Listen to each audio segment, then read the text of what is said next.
Welcome back to the Crochet Crowd, as well as my friends at yarnspirations.com. Today is the napkin rings, and you can use these in a picnic setting. We actually have a pop can holder like so, a beverage can holder, and this kind of matches that same concept. So what you'll need is a 5mm size H crochet hook. If you want to match the American colors, you can. In my case, I didn't have those on stock, but I had blueberry, country red, and white, and that's what I'll be using today. So without further ado, let's grab our 5mm size H crochet hook, and let's grab the color. It can be A and C in order to make it so it is kind of an idea in order to make it work. So let's begin. So the rings itself is going to be a solid color. So A and C are red or blue, and then they save the star to be white. Let's create a slip knot to begin. And we are going to start off, and you're going to chain 24. 1, 2, 3, 4, 5, 6, 7, 8, 9, 10, 11, 12, 13, 14, 15, 16, 17, 18, 19, 20, 21, 22, 23, 24. If that feels big for you, just so you know that there's about a 20% reduction in the size of a chain once you get moving on the first one. Without making the chain twist in anywhere, we just follow it back and just slip stitch it to the first chain to create the foundation ring that you'll need. And let's move on to round number 1. Okay, round number 1, chain up 1, and you are going to apply 1 single crochet in each of the chain all the way around. So making sure that nothing's twisted in a weird way.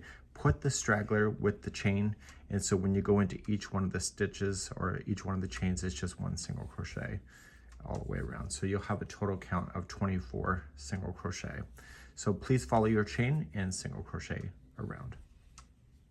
So I'm coming up all the way around. I have 24 single crochets, so I'm just going to join it. So make sure when you join that it says stay flat like a fan belt of a car, and then just join it like so. If you went over top of the straggler like I did, then what you can do is you can just cut that down. If you didn't, just use a tapestry needle to hide in that loose end, or just pull it apart and redo it. Let's move on to round number 2 and beyond. Round number 2 is the repeat for the remaining of the ring. Just chain up 1 and apply 1 single crochet in each of the stitches all the way around, and I'll see you at the end of round number 2 in a moment. So I'm coming up around, and do not confuse the joining as an extra stitch. Okay, so this is part of the beginning right here. A little secret that I did with the pop can holder is that in the last stitch I went in, pulled through, and this is the connection join. So going into that and pull through, and then pull through all of that. And that still keeps it just 1 stitch at the end, but it hides in that gap space that you would have. Then you slip stitch, and therefore it looks more closed. So what you need to do is repeat the last round number 2 until it measures a total height of 1 3/4, and then at the end of that we're going to fasten off and continue along to make the star. Coming up around to the end, and that's it. So we're just going to do my little trick at the end, see how it fills it in nicely. So I'm just going to finish this off, and you're going to need a tapestry needle. If you use a crochet hook to weave in the ends, it definitely will fall out on you. So make sure you do that. Okay, and if you didn't secure the first one, so you can just turn it inside out for just temporarily there for a few moments. And you want to put this onto a tapestry needle and weave it back and forth a total of 3 times. I have a cut on my hands. I was raking pine cones the other day, and the rake was just irritating my skin. So not that it matters. So I want to just pull it through once. And then I want to go through again. So don't make your needle go so deep that you can see it on the good side. So keep it on this side only. And don't be afraid to separate plies and in between as well. So pull back and forth 3 times, you're good to go. And we're now ready for the star. So just turn it back the other way. And there is your center piece. And now the star is going to be attached to that after we get it done. For the star, it states to chain 2 and then put 10 single crochets second chain from the hook. I know from experience that this is not going to work out for me because I'm going to be too tight. So what I want to do is create a magic ring or a magic circle or adjustable ring. Same terminology. Put the yarn down in front of the table. Leave this to be a little bit longer so that you can use this strand here to affix it to your napkin ring. So just slide your 2 fingers in front like this. Then the yarn coming from the yarn ball, bring it around your 2 fingers, and when you come back around, turn your hand over and cross and use your 3rd finger to hold it.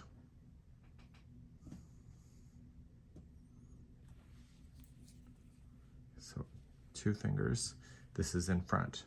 Take the strand going to the yarn ball, come around underneath your hand and back over and cross.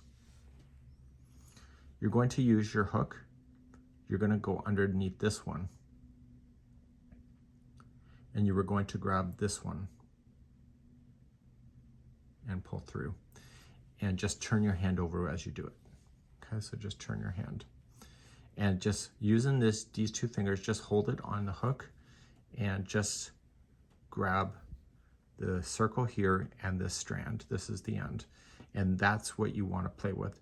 And put the other strand into your hand like you would with crochet and pull it through as a chain 1 to help lock that. And what you want to do is you want to crochet 10 times into the center. So we're just going to start by putting 10 single crochets into the center ring. So we have 1, 2, 3, 4, 5, 6, 7, 8, 9, and 10. Make sure that you do have 10 because it matters on your count. So just count the tops. So 1, 2, 3, 4, 5, 6, 7, 8, 9, 10.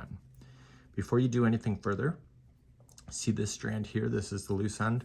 Pull on it, and this will close down the center. So you can take this out and just continue to pull, and it'll take the center and make it tighter. And we'll deal with this later because we're going to use that same strand to affix it to the ring. So leave it towards the back and put this into your hook again.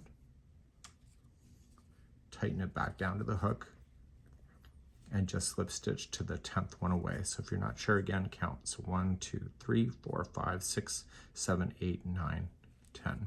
Even as an experienced crocheter, I still count after all these years. I never assume because everything is relying on that number, and make sure it's pulled nice and tight.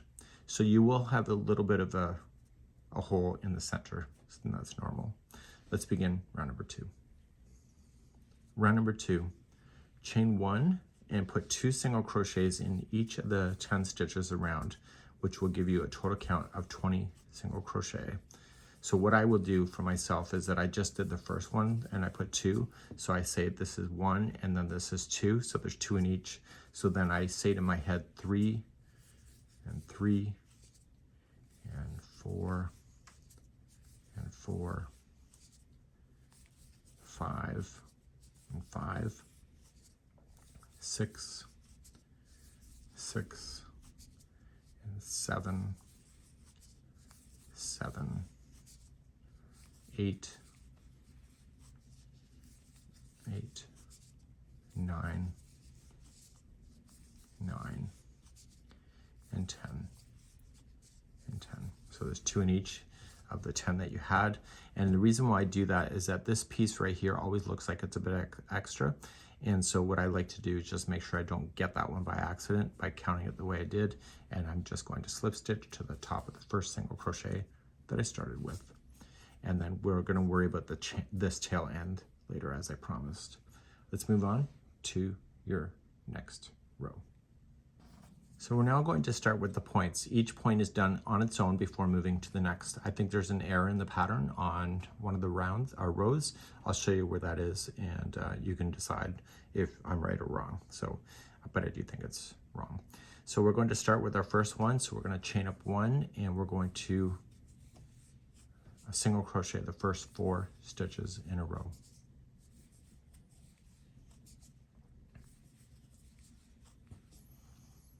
You're then going to turn the star backwards to the wrong side, chain 1, and you're going to put the first 2 together and then the last 2 together. So into the first one, pull through, the next one, pull through. You got 3 loops, pull through all 3, that's 2 together, and then do it again. Pull through and pull through. See the 3 loops, pull through. Turn it back to the good side of the work, chain up 1, and you're going to put the only 2 that you have there together as 1. So 2 together there. So this point is almost done, and before you go down the side, chain 2, and then just slip stitch yourself down the side of your point.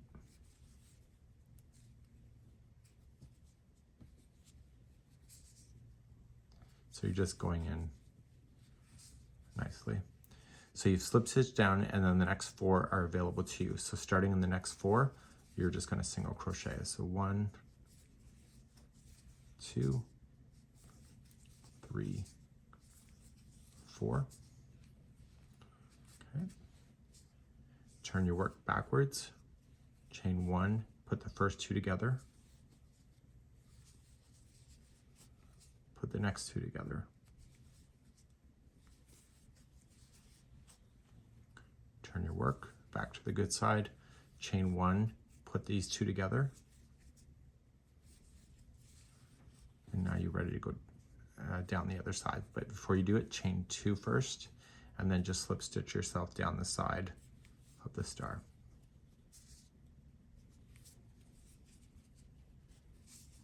And then start a new point. So starting in the next empties, do the next 4. So 1, 2, 3, 4, turn, chain 1, put the first 2 together,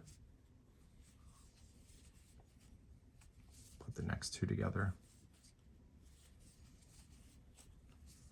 turn, chain 1, put these 2 together, and now you're ready to go down. So chain 2 and slip stitch yourself down the side of your star.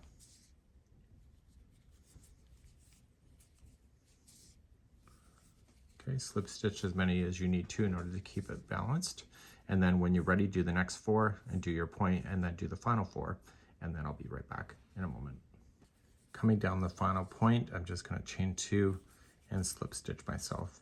So when I go to slip stitch it, in order to keep the balance look, because you can see at this point you would have like something right here that's missing. So after you get this one down, just slip stitch it over to the first point to drag it over to hide in the imbalance. Okay, and pull things nice and tight. And then once you have that done, you're just going to cut your yarn. And you are just going to pull that strand through the loop and tighten it. This is the good side of the work that you're looking at, so turn it to the wrong side. WS is the abbreviation for that. And just use your tapestry needle and just hide in that loose end. So just dragging it through. So don't impede, don't let that needle come to the good side of the work. So pull through, shape it if you have to.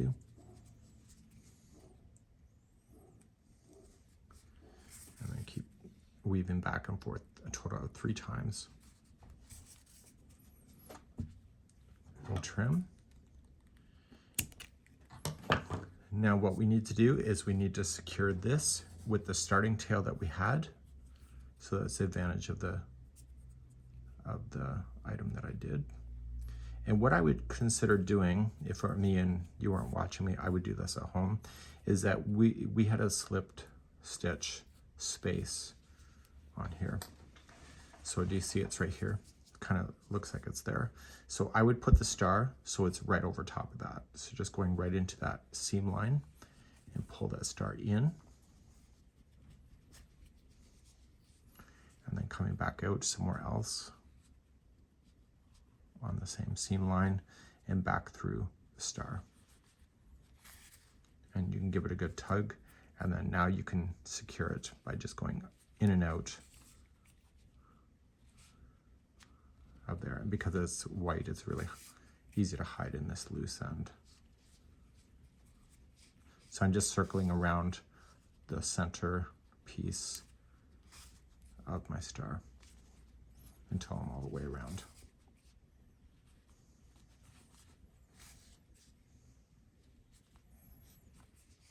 And then what I would do is put it inside out so you can see this and just secure it in here. So make it sure it ties itself into a knot.